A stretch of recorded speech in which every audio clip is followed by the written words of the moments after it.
As a first time epic fantasy writer, I often think about how much lore is too much lore.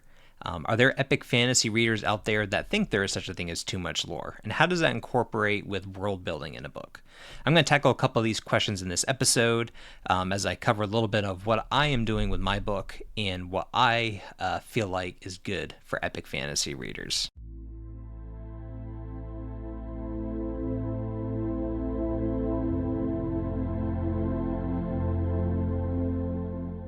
Hello, everyone. My name is Alex Jagir. I'm an epic fantasy writer coming out with my first book called Breaking this December, thereabouts.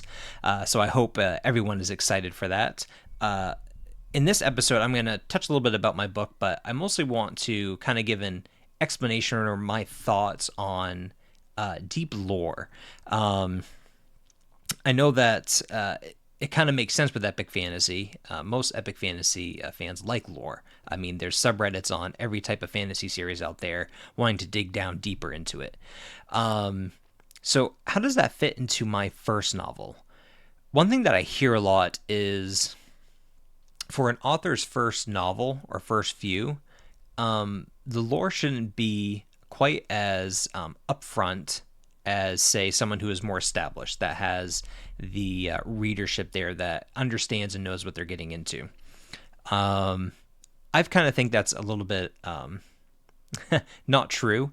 And I'm going to kind of give my reasons why and why I'm approaching my first book with quite the opposite, actually. And it has rich lore and quite a bit of world building in it. Hopefully not in the bad way. I do know that sometimes world building can get in the way of the story. That is not my intention.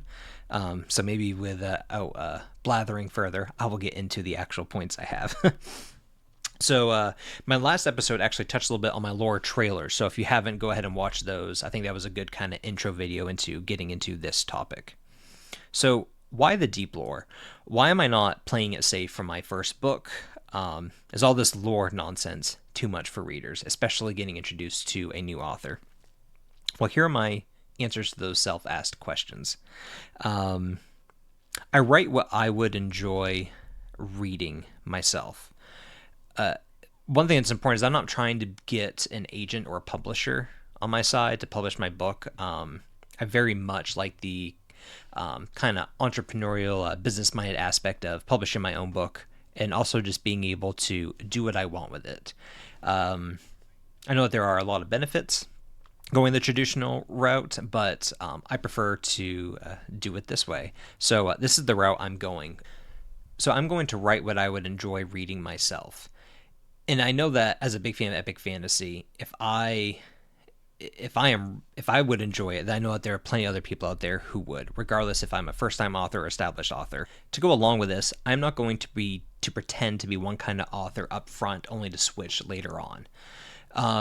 For example, I'm not going to make my first book be very much tame in the sense of epic fantasy and apply to a broader range of an audience, only to later then switch to my kind of truer roots of deep world building and having a bunch of lore to my world. I can see why people would want to do that, apply to a kind of broader base to kind of get that foundation, but my way of thinking is I want to write what I want to write, and that is epic fantasy with rich lore, with rich history, and make readers want to read it and want more and want to understand why the world is the way it is. So that is a really important aspect of my perspective when I write my books. Another reason why there's going to be a lot of rich lore right from the get-go of my first book is that I believe that having some introducing lore into the book, even though all the questions won't be answered in the book, I believe that creates a sense of realism and investment in the characters. So if I focus just on the story, didn't introduce maybe some hints of, I'll just give an example of maybe like some type of religious group, right? And even though I might not tackle the subject of that religious group in the book, if I just kind of bring them in and mention them, or I mention some type of maybe past weaponry that was made or something. There's just a lot of different things that you can introduce that you might not be able to tackle, but you can bring in. I like that because it makes the world feel real, which makes me invested in the very real characters living in that world. If I just focused just on the characters and had a narrow scope on them, it makes it feel like that they're fake, that they're living in some sort of bubble. And so again, I think that even though a reader picking up my book for the first time, I read it and think, wow, I am unfamiliar with this author's world. He hasn't established anything. This is his first book. I think there's a lot to offer to bring the reader into that very real world. And again, I know that it's a challenge, but it kind of gives me to my next point where I don't believe that epic fantasy writers are not capable enough of being able to grasp a new world from a first time author. I think that epic fantasy readers are very smart, very clever, and they desire these epic worlds being written. It doesn't matter if it's a first time author and you're kind of thrown into their universe right off the bat, or if it's an established one and you've kind of slowly progressed in their world along the way and you're familiar more with their writings. So, I guess all that to say, I can see why some people reading my book might be put off at first if they think that they're getting into some sort of general fantasy or a very easy read. I think that I want it to be a pleasant read. Easy is, I think, the wrong term to use. I want someone who likes epic fantasy. I want someone who enjoys rich lore and world building and a sense of scope and scale that makes it feel like that the characters that they are rooting for and cheering for, or maybe rooting for and cheering against, operate in this world that is much bigger than them. Now, I do want to say this. That does not mean that in my book there's going to be speeches and grand descriptions and paragraphs on describing a particular world building thing just for the sake of explaining it. No, there's going to be a lot of things in my book that don't get fleshed out, and I think that's the exciting part. I want someone to be able to come to the end of my book, read it, close it up, and think, wow, that story was great. The characters were very realistic. I liked how this story arc ended. Even maybe you won't be happy with some story arcs, but kind of in a good way. Maybe they didn't go as intended to finish it, close out that character in this book. So I want there to be a finality to the story within that scope of the book.